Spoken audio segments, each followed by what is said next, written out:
Jeremias capítulo 6.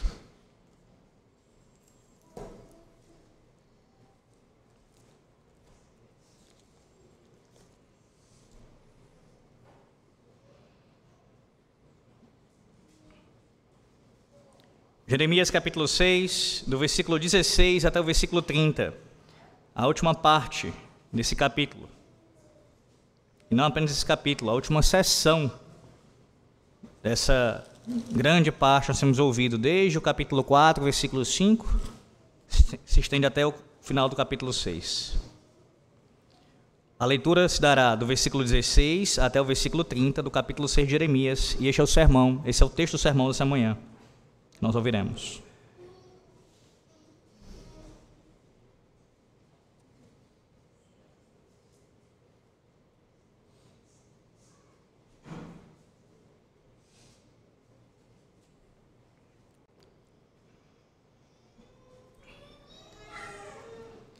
Jeremias 6, a partir do versículo 16, assim diz o Senhor nosso Deus.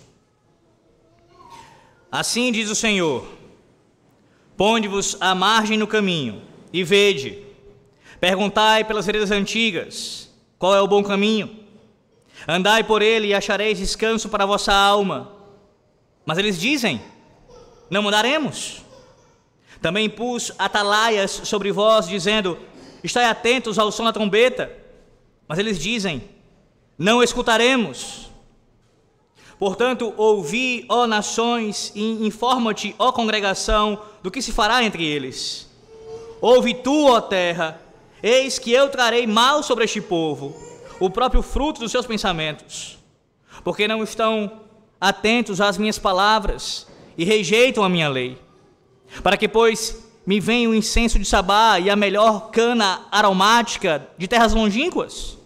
Os vossos holocaustos não me são aprazíveis, e os vossos sacrifícios não me agradam. Portanto, assim diz o Senhor: eis que ponho tropeços a este povo, neles cairão pais e filhos juntamente, o vizinho e o seu companheiro perecerão. Assim diz o Senhor: eis que um povo vem da terra do norte, e uma grande nação se levanta dos confins da terra. Trazem arco e dardo, eles são cruéis e não usam de misericórdia.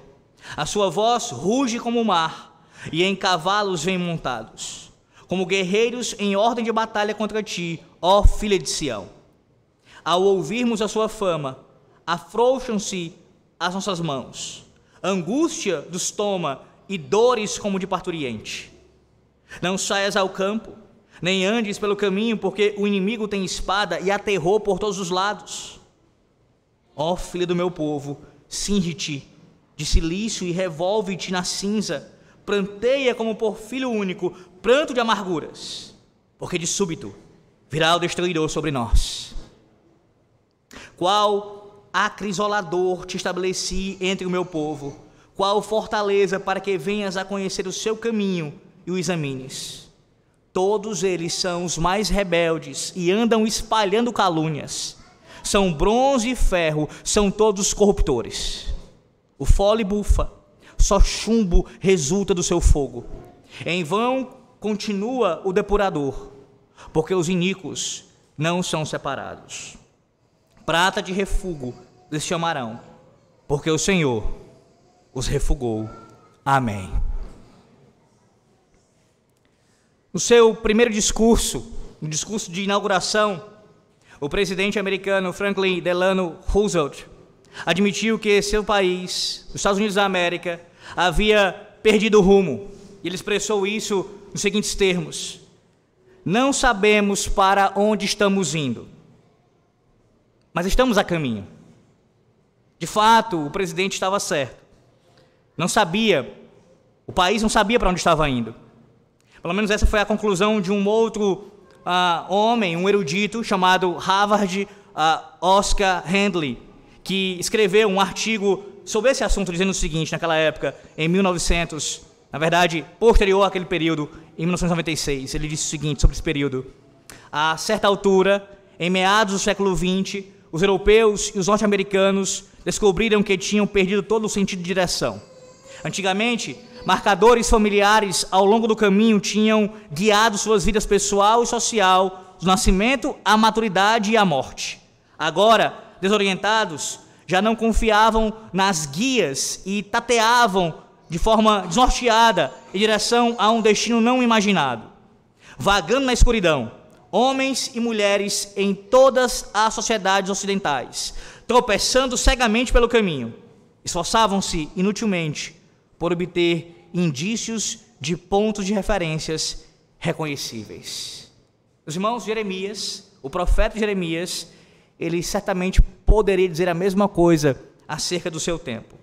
As pessoas tinham perdido o senso de direção, estavam desorientadas, apalpavam de forma desnorteada e vagavam no escuro. Elas precisavam de um ponto de referência, elas necessitavam serem orientadas pelo caminho correto. Então Jeremias vem nesse texto e dá aqui, ele aponta o caminho, ele diz qual é o caminho, Deus pelo seu profeta, falando, versículo 16, ponde-vos à margem no caminho e veja, perguntai pelas veredas antigas, qual é o bom caminho, andai por ele e achareis descanso para a vossa alma. Meus irmãos, esse é um versículo para as pessoas que chegaram a uma encruzilhada e não sabem para qual lado ir. Essa é a ideia, e é isso que norteia especialmente essa última perícope do capítulo 6. Não é à toa que comentaristas e pregadores dão ênfase a este versículo 16 quando chegam aqui em Jeremias capítulo 6. Ele é o versículo norteador de toda essa passagem última. E não é por menos do que isso que o sermão dessa manhã se baseia especialmente no que ele diz no versículo 16 e no que se desdobra a partir desse versículo. Ou seja, que diante de uma encruzilhada, nós, que somos o povo de Yahvé, a igreja de Cristo, devemos escolher o bom e velho caminho, porque somente andando por ele encontraremos descanso. Quando você e eu, nós que somos povo de Yahvé, igreja de Cristo, nos deparamos diante de uma encruzilhada, diante de uma bifurcação, onde nós temos mais de um caminho a escolher, o único caminho pelo qual nós devemos andar, o caminho que a palavra de Deus ordena para nós seguirmos, é o bom e velho caminho, que o próprio Deus traçou para nós. E é andando por este velho e bom caminho que nós encontraremos, somente por meio dele, descanso. Observe o texto, veja, versículo 16, na verdade já li, mas observe novamente de forma geral aqui, como o povo se encontra diante de uma bifurcação, é essa a ideia, diante de uma encruzilhada. E aí você se pergunta, qual é a primeira coisa que se deve fazer diante de uma encruzilhada? Ora, a primeira coisa, a questão mais básica aqui, é reconhecer que de fato há uma encruzilhada e observá-la pelo que ela é, ou seja, olhar em sua volta. Você chegou diante de uma bifurcação na estrada, precisa reconhecer isso, tomar ciência disso. E com frequência, meus irmãos, o povo da aliança encontra-se em encruzilhadas. Lembre-se, por exemplo, dos filhos de Israel, quando estavam naquela encruzilhada, quando se reuniram em Siquém. Lá em Josué capítulo 24, versículos 14 e 15, você pode abrir sem desmarcar Jeremias 6. Josué 24, versículos 14 e 15. Quando Josué, o líder do povo, estava prestes a morrer, ele disse: agora, pois, temei ao Senhor e servi-o com integridade e com fidelidade. Deitai fora os deuses aos quais serviram nossos pais da além do Eufrates e no Egito, e servi ao Senhor. Porém, se vos parece mal servir ao Senhor, escolhei hoje a quem sirvais.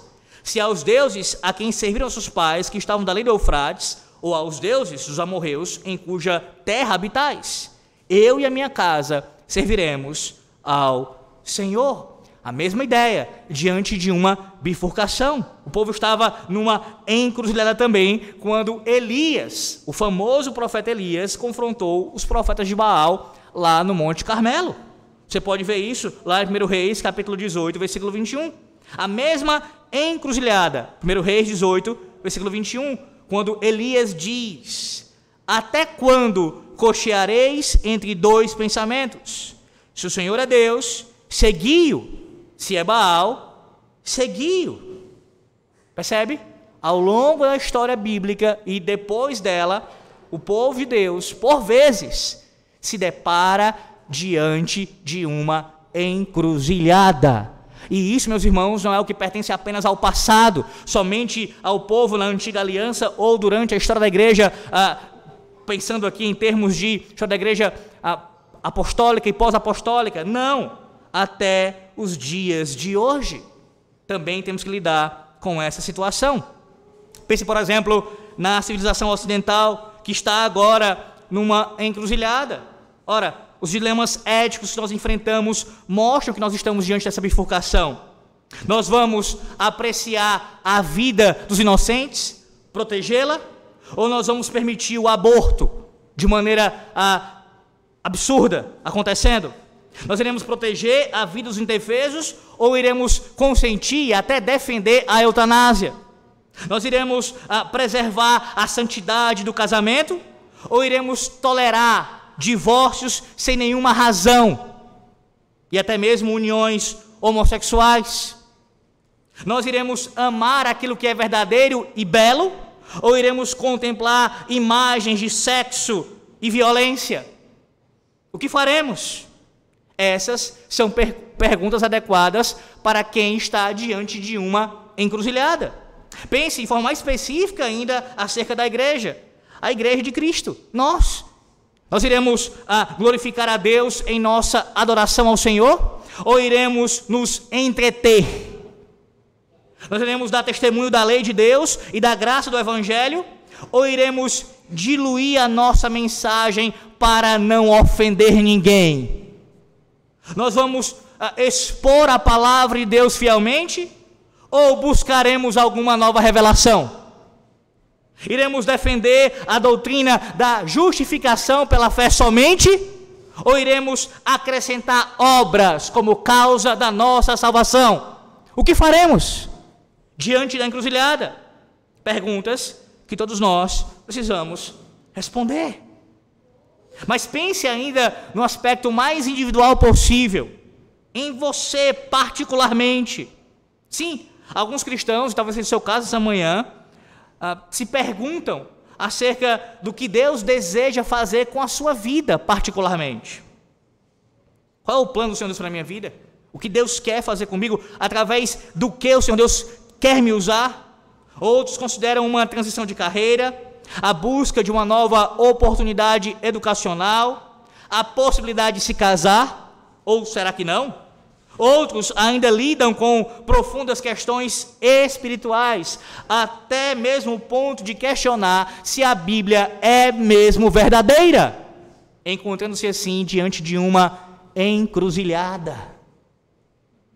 E o importante nesse momento, a primeira coisa que você precisa fazer é reconhecer que você está diante de uma encruzilhada.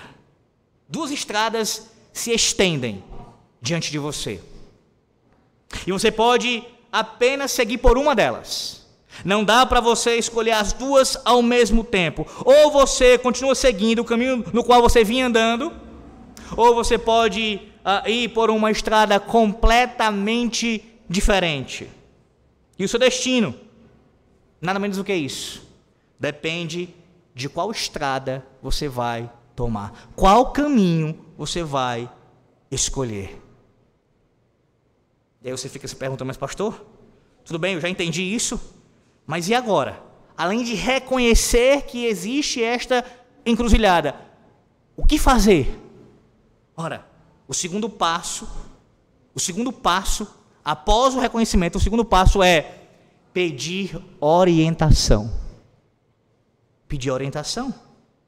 Veja, quando uma nação, uma igreja, ou até mesmo uma pessoa específica, ela chega a uma encruzilhada, é útil e é bom que ela tenha sinais de trânsito, boas instruções sobre o caminho, ou até mesmo um bom mapa, pelo qual ela possa se situar e assim poder caminhar. Observe como Jeremias, ele nos dá isso daqui, ele nos dá as orientações, versículo 16. No seu início, veja, ele diz: perguntai pelas veredas antigas, disse ele, qual é o bom caminho. E, meus irmãos, numa sociedade como a nossa, que é pavimentada, é difícil entender o que Jeremias quer dizer aqui nesse versículo 16. Para os automóveis, as estradas com asfalto novo são as melhores. Você dirige sabe muito bem disso. Não estradas velhas e cheias de buraco. Quanto mais nova, quanto melhor estiver acabadinha, feita, bem feita, então é melhor de se andar. Mas na época do profeta, as pessoas elas gostavam de viajar pelos caminhos antigos. Pedestres queriam seguir uma rota bem estabelecida. Há até mesmo uma antiga máxima em latim que diz: o caminho desgastado é o caminho seguro. Quanto mais pisado o caminho, quanto mais pessoas passaram por ele, quanto mais experiência se tiver com relação àquela rota, melhor será trilhar este caminho. No deserto, é melhor caminhar por uma vereda bem batida, que foi pisada por muitos pés. E aí você fica se perguntando: mas pastor, o que é que isso daqui significa exatamente? O que significa exatamente andar pelas veredas antigas, este bom caminho? O que é isso? E como eu faço com frequência em meus sermões e ensinos, antes de falar o que isso significa, é sempre importante dizer o que isso não significa. Meus irmãos, Jeremias, quando fala isso, quando ele menciona as antigas veredas aqui, ele não quis propor para o povo do seu tempo, nem mesmo para os seus leitores posteriores, que o povo da aliança deveria viver no passado. De maneira nenhuma. Jeremias não era um nostálgico. Alguns cristãos, em nossos dias, se apegam em uma profunda nostalgia, evocando alguma era de ouro da história da igreja, e assim se apegam àquilo como se somente aquele período fosse de fato assim significativo, e até mais do que isso, como se fosse somente por meio dele que pudesse alcançar o caminho. No entanto, a Bíblia aconselha, ela nos orienta contra desejar os bons velhos tempos, nesse sentido aqui que eu estou apresentando. Lembre-se do que diz Eclesiastes capítulo 7, versículo 10. Jamais digas: por que foram os dias passados melhores do que estes? Jeremias não disse ao povo, de forma nenhuma, para eles viverem no passado. Em vez disso, ele diz ao povo e diz para nós essa manhã que para andar aqui e agora, nós precisamos andar, e esse é o significado básico aqui, de acordo com a palavra de Deus. Sim, é exatamente isso que significa aqui o texto. A verdade, ou a vereda antiga, é a verdade bíblica. O bom caminho é o caminho marcado pelas Sagradas Escrituras. Segundo o nosso Deus, o próprio Deus, o problema com o povo de Jerusalém, ele diz no versículo 19, veja aí, versículo 19: não estão atentos às minhas palavras e rejeitam a minha lei. Em outras palavras, eles tinham feito uma má escolha lá atrás, na encruzilhada. Escolheram mal por terem rejeitado a palavra de Deus, o bom e velho caminho.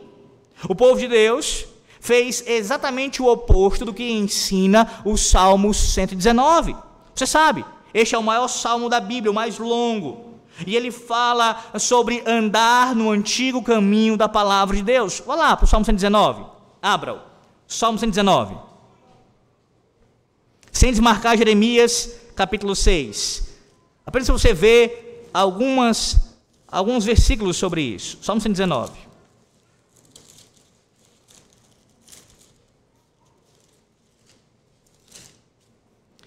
Veja o versículo 1, como é que ele começa?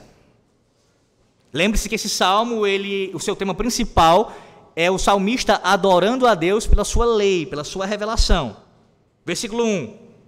Bem-aventurados os irrepreensíveis no seu caminho, que andam na lei do Senhor. Que andam na lei do Senhor. Passe agora para o versículo 32. 32. Veja. Percorrei o caminho dos teus Percorrerei o caminho dos teus mandamentos, quando me alegrares o coração. 35. Guia-me pela vereda dos teus mandamentos, pois nela me comprazo. Versículo 59.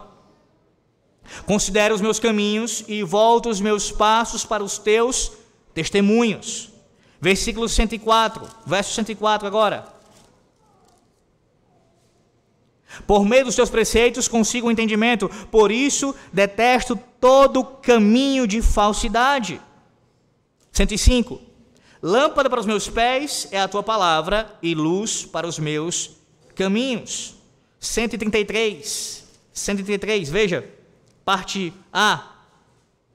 Firma os meus passos na tua palavra e não me domine iniquidade alguma. E o último verso, tem outros, mas veja, o último verso para você ver. O 176, 176.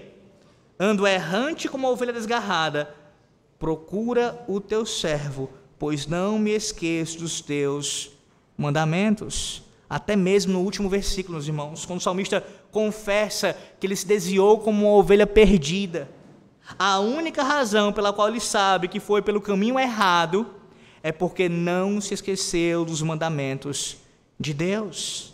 A antiga vereda, o bom caminho é a Bíblia, a palavra de Deus.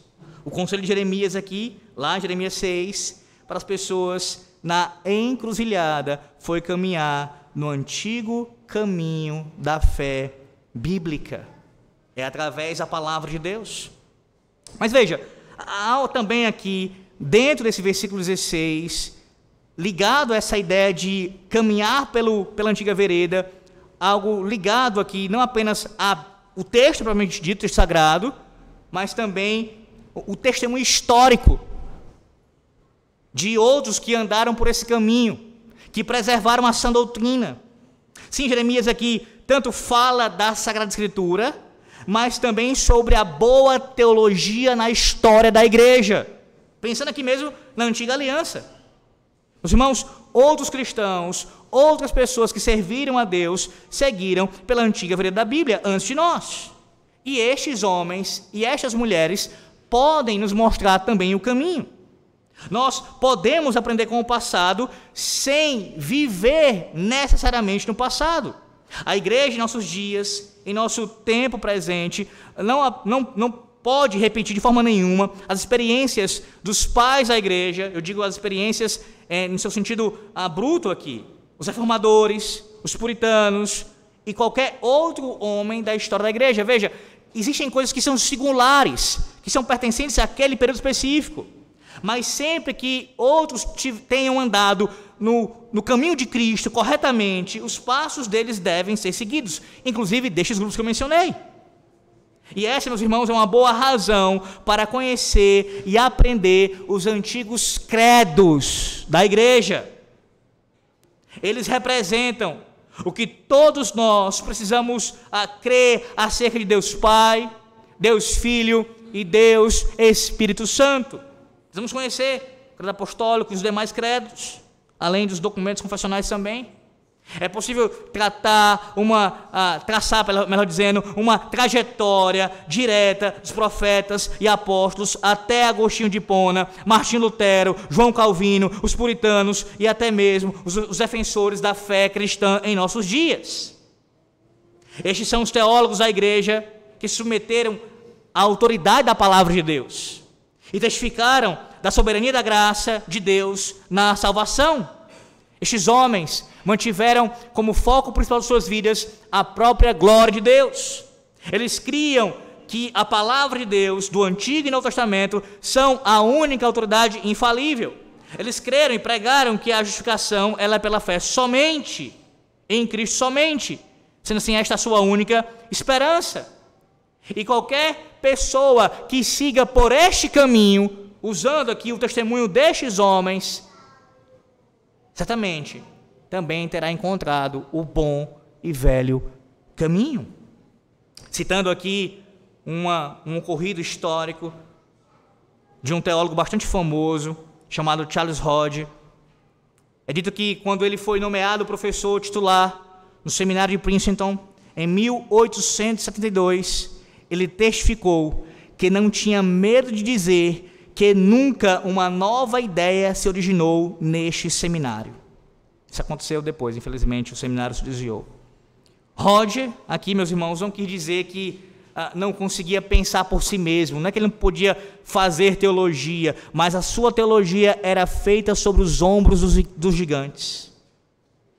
Ele foi um dos principais intelectuais de sua época. O que ele quis dizer, na verdade, é que ele se mantinha firme na boa e velha teologia, da velha escola. Ele sabia que a firme teologia, a teologia boa e velha, não se desvia para novas direções. Roger não estava interessado em ser um inovador. Ele queria seguir a vereda antiga, o bom caminho. E, meus irmãos, teologia ortodoxa, ela soa nos ouvidos de muitas pessoas como antiquada. Ela parece ser algo que está desatualizado, ou até mesmo obsoleta para alguns. Mas guarde isso para você. A boa e velha teologia, ela é como o vinho. Ela melhora com o tempo, com a idade. Lembre-se de Lucas, capítulo 5, versículo 39. Jesus disse: ninguém, tendo bebido o vinho velho, prefere o novo, porque diz, o velho é excelente. O velho é excelente. A novidade, ela é inimiga da ortodoxia. É muito melhor e é aconselhável para você nessa manhã.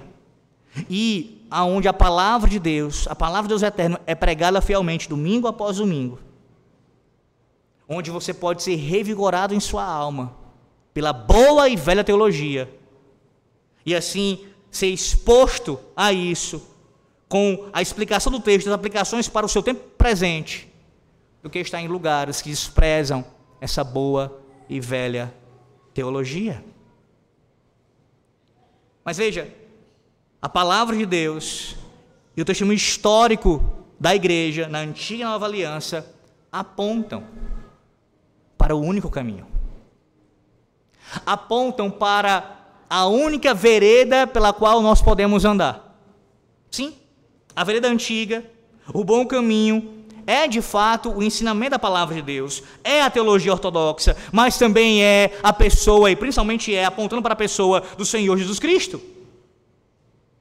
Aqueles que procuram andar pela vereda antiga, pelo bom caminho, estão procurando a pessoa do Senhor Jesus Cristo. Ele é o caminho, Ele é a vereda antiga e o bom caminho. Ele, na verdade, é o único caminho. O único caminho para Deus, o único caminho para a salvação, o único caminho para a vida eterna. Mas note, Ele é o único caminho pacífico. Meus irmãos, há uma passagem do Novo Testamento que foi lida como chamada adoração nessa manhã, que aqui Jesus parece citar o texto de Jeremias, capítulo 6, versículo 16, onde Jeremias promete descanso para a alma. Veja, novamente, Mateus 11, 28 e 29. Vinde a mim, todos os que estáis cansados, sobrecarregados, eu vos aliviarei. Tomai sobre vós o meu jugo e aprendei de mim, porque sou manso e humilde de coração, e achareis descanso para a vossa alma. Aqueles que andam na vereda antiga e no bom caminho encontram descanso para a alma. E é exatamente isso que as pessoas encontram quando vão à pessoa do Senhor Jesus Cristo. Por este caminho, que é bom, que é antigo, que é tranquilo, que é pacífico. Em Cristo, e somente em Cristo, há descanso para a vossa alma. Se você, homem, se você, mulher, se você, jovem, se você, criança, se você, idoso, se encontra numa encruzilhada, seja ela de ordem cultural, eclesiástica ou pessoal, o que você precisa é da palavra de Deus. O que você precisa é de uma teologia bem fundamentada. O que você precisa é de um relacionamento pessoal com a pessoa do Senhor Jesus Cristo. Andar pelo bom e velho caminho. Mas note que esse caminho, ou melhor dizendo, aqui nesse texto que fala desse caminho perfeito, maravilhoso, também nos narra, também nos conta a presença de obstáculos no percurso, uma vez que o povo não seguia, não anda por esse caminho. Veja, o que acontece com aqueles que andam por uma outra estrada, que não querem andar por este caminho? Ora, o restante do capítulo 6 aqui, Jeremias, ele, como se olhando um pouco adiante na outra estrada, ele observa qual é o caminho dessas pessoas, que parecia uma estrada ampla e cômoda, mas era uma rota, meus irmãos, insensata para se escolher. A loucura é quando pessoas conscientemente escolhem andar pelo caminho errado. Sabe como é isso, não sabe? Quando você conscientemente, de forma deliberada, você sabe o que está fazendo e você escolhe o caminho errado. Pastor, onde está isso no texto? Veja. Ponde-os à margem no caminho e vede, perguntai pelas veredas antigas qual é o bom caminho. Andai por ele e achareis descanso para a vossa alma. Veja, até aqui, a orientação, é aqui que você tem que andar. Qual é a resposta do povo? Não andaremos. Não andaremos. Está claro, está explícito aqui qual é o caminho, a qualidade desse caminho, como esse caminho é maravilhoso, o propósito, o caso que vai ser alcançado no final, mas eles dizem conscientemente, não andaremos, não queremos. E meus irmãos, essa é uma das passagens bíblicas que faz com que nós cocemos a cabeça e digamos, o que eles estavam pensando? O que eles estavam dizendo? Depois de tudo que já ouviram até esse capítulo 6, e agora mais uma vez, a bondade de Yahvé se manifestando em orientá-los pelo caminho bom e velho, e eles dizem isso de forma tão clara, não andaremos. Eles não queriam andar. Deus colocou Jerusalém na encruzilhada, colocou placas de trânsito, por assim dizer. As placas, meus irmãos, com uma seta direcional e as palavras enormes, em negrito, expostas, aqui, vá por este caminho. Deu até um mapa para eles, caso se perdessem. E disse, não por outro caminho, mas por este caminho. E eles disseram, não andaremos. Mas veja como essa impiedade se manifesta também no versículo 17. Também pus atalaia sobre vós, dizendo, estai atentos ao som da trombeta. Qual foi a resposta? Ela mudou? Não. Mas eles dizem, não escutaremos. Quem são os atalaias? Quem são esses aqui descritos? Ora, os profetas, Jeremias e outros que Deus levantou ao longo da história da redenção. E esses homens, usados pelo Senhor Deus para proferirem a própria palavra de Deus, veja que o versículo 16 começa assim, versículo 16, assim diz o Senhor, como representantes, como mensageiros de Yahvé, dizendo, ouçam o que Deus diz, o que o Senhor da aliança fala. Eles disseram, não escutaremos, não ouviremos, não andaremos, não ouviremos. Há alguma diferença, meus irmãos? Há alguma diferença entre este povo aqui descrito e as pessoas, e muitas pessoas nos nossos dias, que possuem diante de si o bom caminho, a velha vereda, e homens que Deus levanta para proclamarem a palavra fielmente, e eles não estão nem aí? Talvez quando você ouça isso, você pense de forma imediata em contextos liberais e até mesmo evangelicais, onde as pessoas não estão ali sendo alimentadas com a palavra. Mas não. Prioritariamente, você deve pensar num contexto como o nosso. Como o nosso. Onde Deus levanta os seus homens fiéis para proclamarem a sua palavra. Onde nós temos documentos confessionais tão saborosos quanto o velho vinho, e os oficiais da igreja e outros membros dizem, não andaremos, não escutaremos, não faremos isso. Desprezam a pregação da palavra, desprezam a nossa identidade confessional, desprezam a própria palavra de Deus, desprezam a própria pessoa de Cristo, dizendo: não andaremos, não ouviremos. Os argumentos são muitos, né? Como, por exemplo, isso é uma interpretação individual do pastor. É porque o pastor é muito radical com esse posicionamento, por isso ele está falando isso. Mas é impressionante, pode notar isso, que quando pessoas falam esse tipo de coisa, via de regra, são pessoas que não demonstram compromisso com Deus. Via de regra. Não é alguém que está demonstrando ser fiel ao Senhor. Estou dizendo que tem exceções, tá? Não é pessoas que são comprometidas com a igreja, com ajudar e servir na igreja, não. São faltosos, negligentes com a guarda dos mandamentos, e ficam dizendo: isso é interpretação de homens, por isso não ouviremos, quando é o próprio Deus quem está falando. E assim estão desprezando não a homens, mas ao Deus eterno.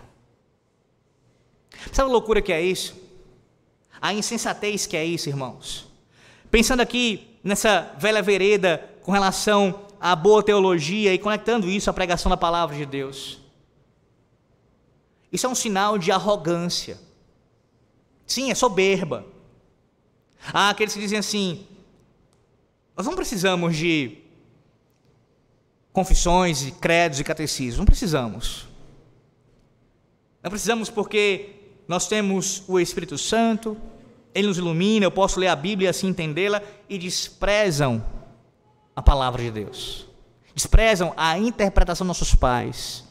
E aí veja, estou dizendo com isso que tudo que foi escrito ao longo da história da igreja deve ser abraçado por nós de maneira cega. Não é isso. Nós não somos romanistas. A palavra de Deus tem a última palavra. Estou dizendo aqui alguém que diz que não deve considerar, não deve observar e ponderar atentamente sobre o que já foi escrito sobre aquele tema por outros homens mais preparados, mais qualificados do que ele, é um arrogante. É um arrogante. É um tolo. E só assim evidencia a sua ignorância quando faz isso. Um dos propósitos de padrões confessionais e olhar para essa boa teologia ao longo da história da igreja é nós vermos que, por meio desses documentos, nós temos uma fé que é católica. Não romanista, não papista, mas católica. Nós estamos, assim, ligados a outros irmãos do passado. Lembre-se dos Salmos, do canto dos Salmos. Nós cantamos os mesmos hinos que os crentes da antiga aliança cantaram, que Jesus cantou, que os apóstolos cantaram, que toda a igreja cantou. Pois bem, quando nós temos documentos confessionais, professamos doutrinas que foram professadas por outros, nós estamos conectados a esses irmãos, pela mesma fé, pela mesma sã doutrina. Rejeitar isso é desprezar o caminho de sabedoria. Ao mesmo tempo também, quando se faz isso com a pregação pública da palavra de Deus. Perceba como as coisas estão conectadas, né?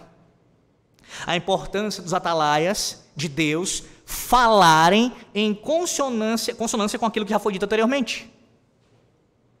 Você acha que é à toa que pregadores reformados, de fato, presbiterianos ou reformados, também de linha continental, pensando aqui em tradição continental, citam frequentemente documentos confessionais em seus sermões?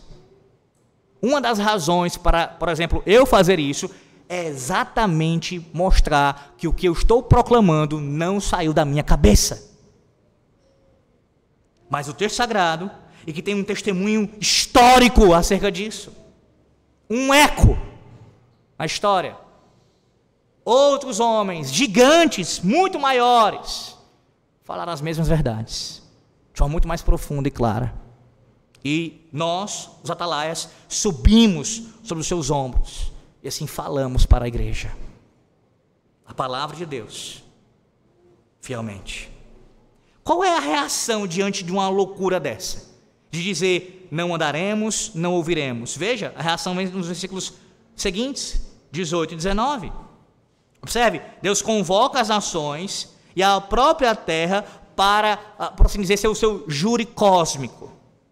para que elas fossem testemunhas da loucura do seu povo. Veja, versículos 18 e 19. Portanto, ouvi, ó nações, e informa-te, ó congregação, do que se fará entre eles. Ouve tu, ó terra, eis que eu trarei mal sobre este povo, o próprio fruto dos seus pensamentos, porque não estão atentos às minhas palavras e rejeitam a minha lei. Volte um pouco, lá para Deuteronômio, capítulo 30, sem desmarcar Jeremias 6. Deuteronômio, capítulo 30.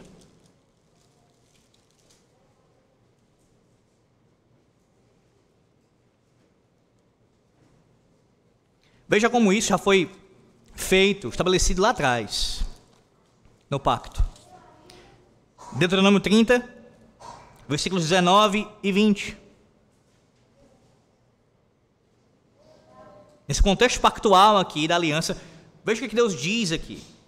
Os céus e a terra tomo hoje por testemunhas contra ti, que te propus a vida e a morte, a bênção e a maldição. Escolhe, pois, a ideia aqui de caminho, de encruzilhada, escolhe, pois, a vida, para que vivas tu e a tua descendência, amando o Senhor teu Deus, dando ouvidos à sua voz e apegando-te a Ele, pois disto depende a tua vida e a tua longevidade, para que habites na terra que o Senhor, sob juramento, prometeu dar a teus pais, Abraão, Isaque e Jacó. Percebe? Um dos profetas, como foi aqui Jeremias no capítulo 6, já tinha feito anteriormente, e outros também fizeram. Deus, por meio dos profetas, invocava como testemunhas a própria criação. Ele fazia isso com base no pacto que ele já tinha estabelecido. Ela já era testemunha contra o seu povo, se assim andasse em desobediência. Então, quando eles andavam pela desobediência, pelo caminho da desobediência, pecando contra Deus sem voltarem, sem se arrependerem, Deus invocava isso, as testemunhas lá de trás, para verem o absurdo, a loucura, irmãos, que eles estavam fazendo. O próprio Criador, o seu Redentor, dizendo: voltem, ouçam, andem por esse caminho, e eles dizendo: não queremos, não queremos. Você lembra? Deus pediu o divórcio no capítulo 2, e aqui no capítulo 6 nós temos o veredito final aqui. O desastre ele cairia sobre o povo, porque não queria andar no bom caminho. Você pode se perguntar, mas pastor, por que o povo ele foi pela vereda errada? Versículo 20, note, versículo 20. Temos um dos pecados aqui sendo descritos, mais um deles, um dos pecados demonstrados aqui como causa para isso. Versículo 20. Para que, pois, me vem o incenso de Sabá e a melhor cana aromática de terras longínquas? Os vossos holocaustos não me são aprazíveis, e os vossos sacrifícios não me agradam. Meus irmãos, alguns comentaristas, eles entendem que Jeremias, ele se opunha ao sistema de sacrifícios no Antigo Testamento. Até já mencionei isso para vocês anteriormente. Eles chegam a notar contradições entre as regras da Torá para os sacrifícios e críticas posteriores dos profetas à adoração no templo. Contudo, Jeremias não estava falando aqui, e esse é o meu entendimento, assim como de outros comentaristas, contra os sacrifícios propriamente ditos. Não é essa a ideia aqui. Na verdade, Jeremias está se opondo ao espírito errado em oferecer estes sacrifícios. As pessoas, naqueles dias, eram de fato muito religiosas, e nós veremos isso depois no capítulo 7, de forma ainda mais detalhada. E elas estavam se tornando sofisticadas, modernas, atualizadas e até mesmo contemporâneas em sua adoração. Os seus cultos eram esplêndidos e ornamentados, nenhuma despesa era poupada. É a ideia aqui, eles importavam perfumes exóticos, vindos de camelo, incenso da Arábia Saudita e cálamo aromático da Índia, para, por assim dizer, tornar mais interessante a sua adoração. Contudo, os seus corações estavam distantes do Senhor. Eles estavam oferecendo, em outras palavras, os sacrifícios, os holocaustos, mas com o coração degenerado, longe de Cristo, longe de Deus. Um comentarista chamado John Guest, ele escreve o seguinte epitáfio sobre a experiência religiosa daquelas pessoas. Ele diz o seguinte: Um ritual perfumado com incenso importado jamais esconderá o mau cheiro da desobediência moral. Vou repetir. Um ritual perfumado com incenso importado jamais esconderá o mau cheiro da desobediência moral. É o que estava acontecendo. Não adiantava apresentar os melhores elementos, o melhor culto em termos estéticos e externos, tendo seu coração distante de Deus. O que o Senhor Deus faz? Ele ameaça transformar a estrada que eles tinham percorrido num percurso de obstáculos, de muitos obstáculos. Veja, versículo 20. Na verdade, há um específico aqui. Versículo 21. Eis que ponho tropeços a este povo. Neles cairão pais e filhos juntamente. O vizinho e o seu companheiro perecerão. Observe mais uma vez a ideia aqui de não apenas um grupo específico, mas várias pessoas vão sofrer o juízo, na verdade todos, nesse sentido, não há distinção, pais e filhos, o vizinho e o seu companheiro, ou seja, o juízo ele é abrangente. Todos sofrerão. Você viu no sermão passado, como até mesmo crianças seriam alvo do juízo de Deus. Observe como o texto também declara aqui, na verdade, na sequência do texto, como esses soldados eles estavam em marcha, caminhariam ali para invadir a terra. E eram conhecidos pela sua crueldade e também estavam altamente preparados. Versículos 22 e 23, veja. Assim diz o Senhor, eis que um povo vem da terra do norte. Mais uma vez a menção ao povo da terra do norte, que você sabe que é uma referência aqui que depois vai ficar clara, a Babilônia. E uma grande nação se levanta dos confins da terra, trazem arco e dardo, veja, altamente preparados. Eles são cruéis e não usam de misericórdia. A sua voz ruge como o mar. Mais uma vez a ideia do mar. Lembra disso? E aqui sendo usada para o inimigo. Como sendo representado como o mar que ruge com o seu bramir das ondas. Lembre-se que no sermão anterior você viu que Deus ele está no controle disso. É Ele quem controla o mar. Da mesma forma, Ele quem controla aqui este povo que está caminhando. É Ele quem está marchando à frente deste povo, contra o seu próprio povo. E em cavalos vêm montados, como guerreiros em ordem de batalha contra ti, ó filha de Sião. Mais uma vez você percebe também aqui o contraste entre este povo que vem preparado, cheio de soldados, que não tem misericórdia, contra a filha de Sião. O que essa jovem poderá fazer contra aqueles soldados? Versículo 24 a 26. Ao ouvirmos a sua fama, só o ouvir, irmãos, vejam, afrouxam-se as nossas mãos, angústia nos toma e dores como de parturiente. Não saias ao campo, nem andes pelo caminho, porque o inimigo tem espada e aterrou por todos os lados, ou seja, não tem para onde correr, não há escapatória. Vocês podem correr por qualquer outro caminho, se não for pelo caminho bom e antigo, se não for pela vida do arrependimento, se não se voltarem para mim, diz o Senhor, para onde vocês forem, para onde tentarem fugir, vocês serão pegos. Versículo 26. Ó filha do meu povo, cinge-te de silício e revolve-te na cinza, pranteia como por filho único, pranto de amarguras, porque de súbito virá o destruidor sobre nós. Observe agora como a estrada ali, o caminho tomado pelo povo de Jerusalém, traria um sofrimento para eles que é comparado à perda de um filho único. E aí você pensa assim, de fato, pastor, eu que tenho um filho único, se eu perder, eu sofreria muito. Mas agora pense nisso no contexto da antiga aliança, onde havia uma consideração muito grande para com os filhos, especialmente nesse contexto de esperando o cumprimento da promessa quanto à vinda do Messias. Só tem um filho e perder esse filho.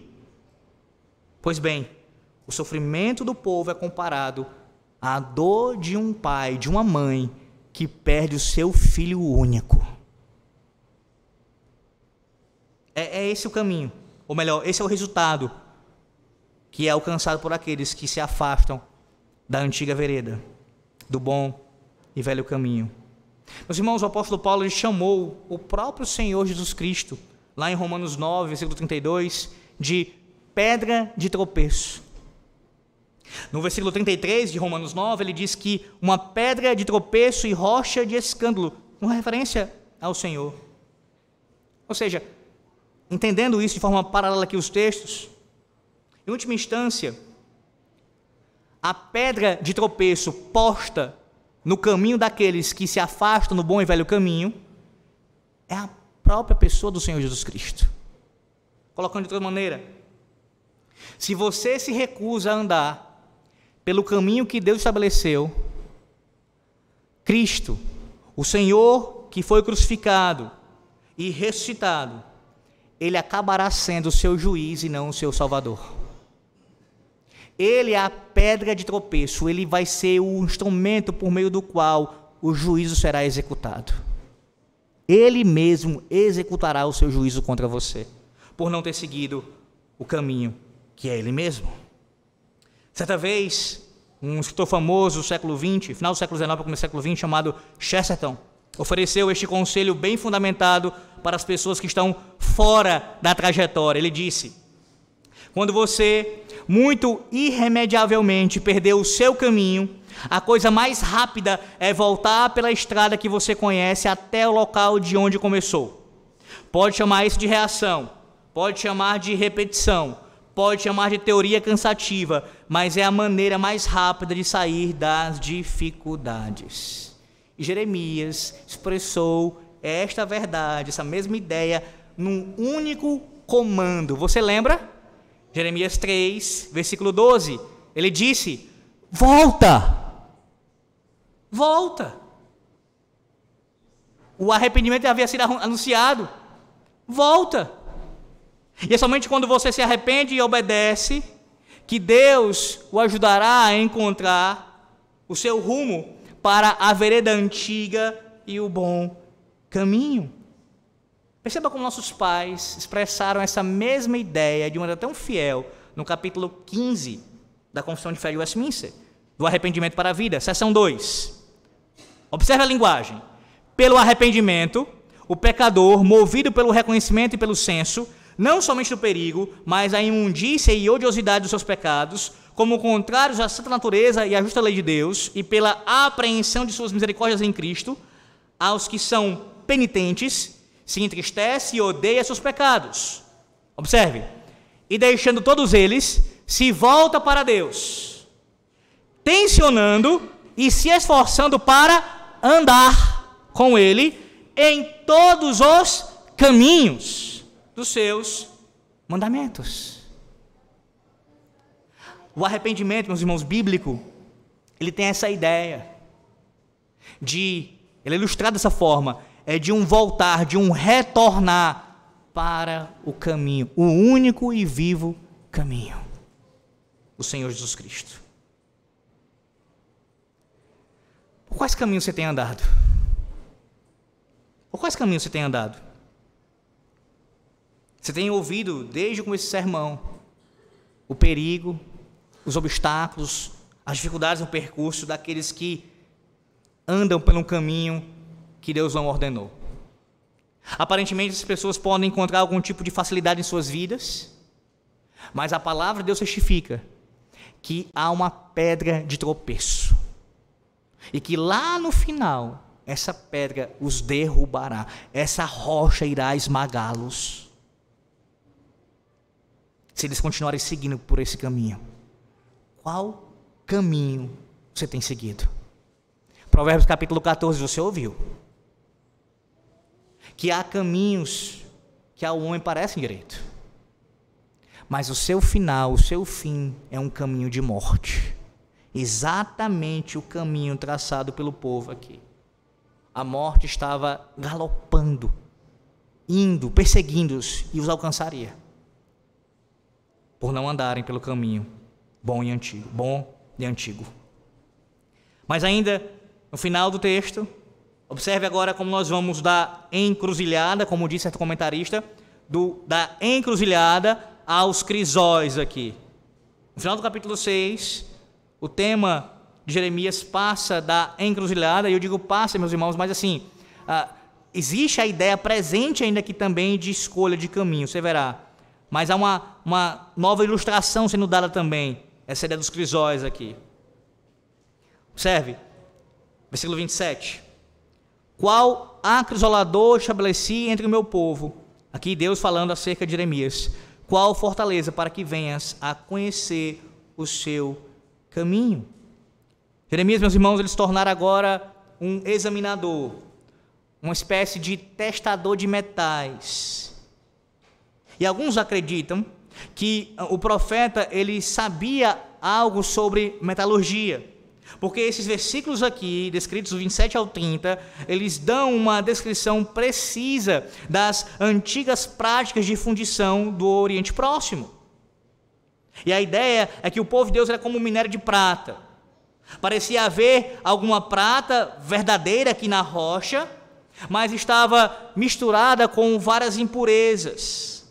Versículo 28. Todos eles são os mais rebeldes e andam espalhando calúnias. São bronze e ferro, são todos corruptores. Ou seja, bronze e ferro misturados à prata. Um outro comentarista diz o seguinte acerca disso: seguindo as instruções de Deus, Jeremias pegou o minério e o colocou num crisol. Adicionou chumbo ao composto para servir como fundente ali e em seguida aqueceu tudo no fogo. Primeiro o fole alimentou o fogo e então eles enviaram uma rajada de ar para o composto. A rajada deveria oxidar o chumbo de modo que todas as impurezas e ligas se agarrassem a ele. A rocha, o bronze e o ferro seriam então arrancados com o chumbo, não deixando nada para trás, além de pura prata. Mas o que realmente acontece aqui no texto de Jeremias? Veja, versículo 29. O fole bufa, só chumbo resulta do seu fogo, em vão continua o depurador, porque os iníquos não são separados. Isto é, o fogo queimava no crisol, mas o bronze da maldade e o ferro da impiedade não foram refinados. A prata provou ser espúria e era hora de jogar o minério na pilha de sucata. Discurso de Jeremias sobre prata e ferro aqui, meus irmãos, tinha um sentido espiritual. Versículo 30. Prata de refúgio lhes chamarão, porque o Senhor os refugou. O povo de Deus deveria ser justo, como uma prata pura. Mas mesmo depois de passarem pelo crisol do teste divino, e eles sentirem o calor da mensagem profética, provaram não passar de escumalha, a escória de resíduos metálicos. Muitas pessoas presumem que podem ter Cristo e o mundo ao mesmo tempo. Talvez seja o seu pensamento essa manhã aqui. Você tenta misturar o bronze do diabo e o ferro do mundo com a prata pura de Cristo. Acha que pode servir a dois senhores. Acha que pode resolver a questão que Elias colocou diante do povo, dizer, como assim, cochear dos seus pensamentos? Eu vou adorar a Deus e eu vou adorar a Baal. Como assim eu tenho que escolher entre Cristo e o mundo e o diabo? Não, eu posso ter tudo e todos ao mesmo tempo. Eu posso ser crente no domingo lá na igreja e a semana inteira viver impiamente. Eu posso fazer isso. Acha que pode andar pela vereda antiga e ao mesmo tempo pela nova rodovia. Talvez seja o seu caso. Acha que pode misturar um pouco de ganância, de orgulho, de imoralidade, glutonaria, bebedice, ociosidade, ansiedade, amargura e egoísmo. Pegar todos os pecados e outros e misturá-los com fé, esperança e amor. Na verdade, meus irmãos, é que tudo isso é impureza sendo misturada e somada ali com aquilo que Cristo é, com o que Ele nos entrega, nos dá. Um comentarista chamado Derek Kidner, ele fornece aqui, meus irmãos, um relatório que é laboratorial e final sobre os testes de metais de Jeremias. Ele diz: emerge que o povo de Judá não é, por assim dizer, metal precioso marcado por algumas impurezas, mas metal desprezível a partir do qual nada de valor pode ser extraído. Esta é uma advertência solene para todos aqueles que se encontram diante de uma encruzilhada, qual caminho percorrer. E a única coisa segura a fazer é andar apenas no caminho de Cristo. Você acha que foi apenas o famoso presidente americano Roosevelt que teve que se sentiu perdido e fala de maneira confusa sobre que caminho escolher? Na verdade, você sabe muito bem que isso por vezes é a sua realidade. Você se depara com a encruzilhada e fica perdido e confuso.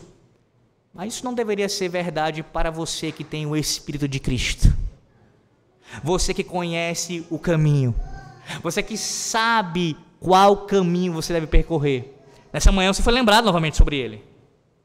Que diante de uma encruzilhada, nós como povo de Deus, só temos um caminho a escolher. Uma vereda pela qual devemos andar. Exatamente, a vereda antiga. O bom caminho. O velho caminho, no qual nós temos descanso para nossas almas. Meus irmãos, certo dia, um dia, o próprio Cristo, ele virá e fará com que todos passem pelo seu crisol. E aqui eu concluo. Malaquias, por favor. Malaquias, capítulo 3. Veja o que diz a palavra de Deus. Malaquias, capítulo 3.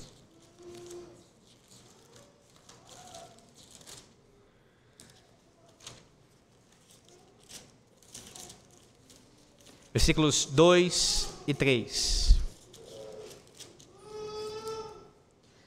Mas quem poderá suportar o dia da sua vinda? E quem poderá subsistir quando ele aparecer? Porque ele é como o fogo do ourives e como a potássia dos lavandeiros. Assentar-se-á como derretedor e purificador de prata. Purificará os filhos de Levi e os refinará como ouro e como prata. Eles trarão ao Senhor justas ofertas. Um dia, o próprio Senhor Jesus Cristo fará isso. Hoje você escuta os seus atalaias falando semanalmente. O fogo da mensagem queima, vai lhe purificando, vai lhe moldando. Mas um dia o próprio Cristo em pessoa fará isso.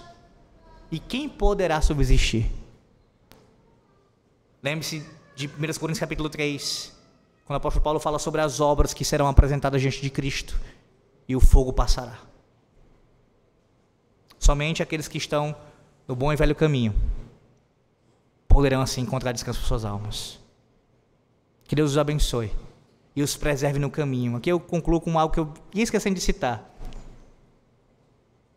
Ontem, lá na casa da irmã Betinha, uma das coisas que eu ouvi dos seus lábios, veja, uma senhora de 102 anos de idade, que durante a sua vida inteira serve a Cristo. Ela mencionou que uma das suas preocupações é não se desviar da sua fé. Uma mulher de 102 anos de idade, que tem uma vida devotada a Cristo, ao Evangelho, um testemunho. Ela ainda manifesta, e é óbvio, ela é crente, o temor de não se desviar do caminho.